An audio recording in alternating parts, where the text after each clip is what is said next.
Assalamualaikum warahmatullahi wabarakatuh. Halo, saya Handriana Sumanto. Di sini saya akan menjelaskan mengenai mata kuliah dari manajemen resiko, yaitu materi pembelajaran resiko, yaitu risk financing.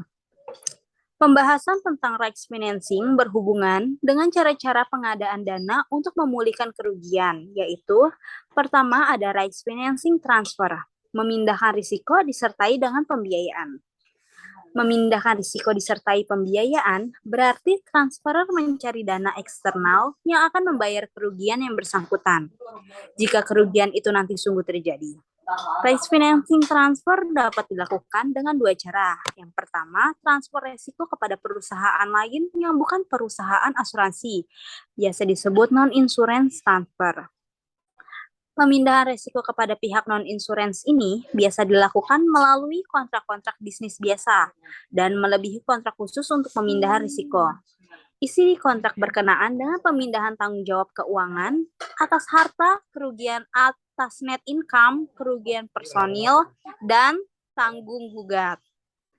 Transfer dapat berupa pemindahan tanggung jawab keuangan saja untuk tindakan tak sengaja pihak transferer dan dapat juga berupa pemindahan semua tanggung jawab kerugian sesuai dengan kontrak tanpa melihat penyebabnya, baik kelalaian transferer, pihak ketiga, maupun bencana alam. Nah, dari keterbatasan non-insurance itu, kontrak mungkin hanya memindahkan sebagian risiko saja. Terus kadang-kadang sukar memahami bahasa hukum, sehingga dapat menimbulkan salah tafsiran di kemudian hari.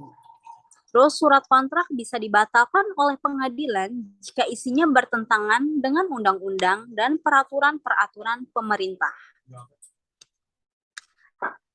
Contoh dari non-insurance rights financing transfer, yang pertama itu melalui perjanjian leasing.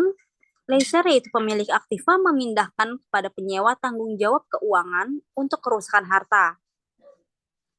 Yang kedua, dalam perjanjian leasing, lessee juga menggeser kerugian potensialnya kepada lessor sebagai risiko keuangan, risiko turunnya nilai aktiva dibandingkan jika aktiva dimiliki sendiri.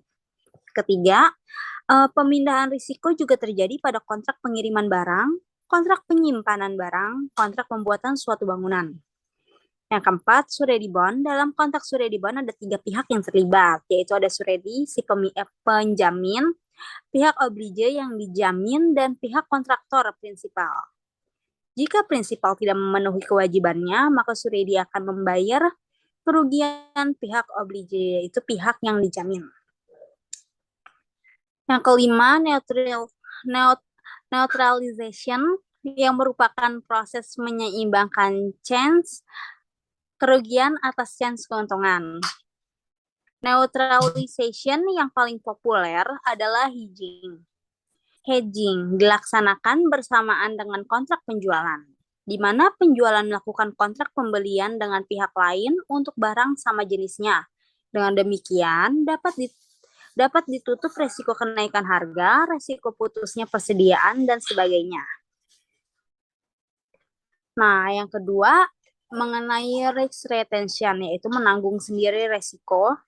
Menanggung resiko sendiri dapat bersifat pasif atau tidak direncanakan, unplanned retention, dan dapat pula bersifat aktif atau direncanakan. Retention dikatakan pasif atau tidak direncanakan bila manajer resiko memperhatikan tentang adanya exposure, sehingga tidak melakukan usaha apapun untuk menanganinya. Dan disebut aktif bila manajer resiko mempertimbangkan metode-metode lain untuk menangani resiko dan kemudian memutuskan secara sadar untuk menangani sendiri resiko tersebut. Ada beberapa alasan perusahaan melakukan retention. Yang pertama, keharusan karena tidak tersedia alternatif lain atau tidak ada perusahaan asuransi yang mau menanggung resiko tersebut. Nah, contohnya ada tanggung jawab untuk tindakan kriminal. Yang kedua, biaya. Ini menyangkut premi yang terlalu besar.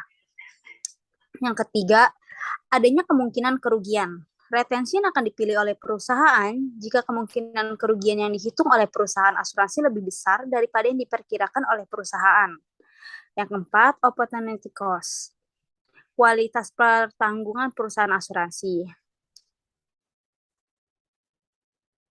Lalu penyediaan dana untuk retention, yaitu tanpa penyediaan dana, jika resiko terjadi, maka kerugiannya ditutup dengan dana yang tersedia saat terjadinya kerugian atau dibebankan pada penghasilan tahun bersangkutan.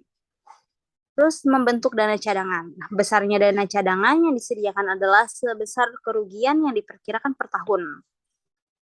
Lalu self insurance, perusahaan mengumpulkan sendiri premi-premi secara periodik untuk dijadikan cadangan, menggantikan kerugian-kerugian yang akan terjadi. Lalu captive insurance. Untuk perusahaan yang besar, punya banyak cabang di berbagai daerah dan luar negeri.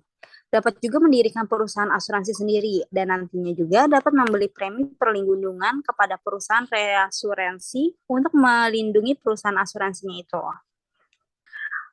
Baik, sekian materi yang telah saya sampaikan pada mata kuliah manajemen risiko. Kurang lebihnya mohon maaf. Assalamualaikum warahmatullahi wabarakatuh.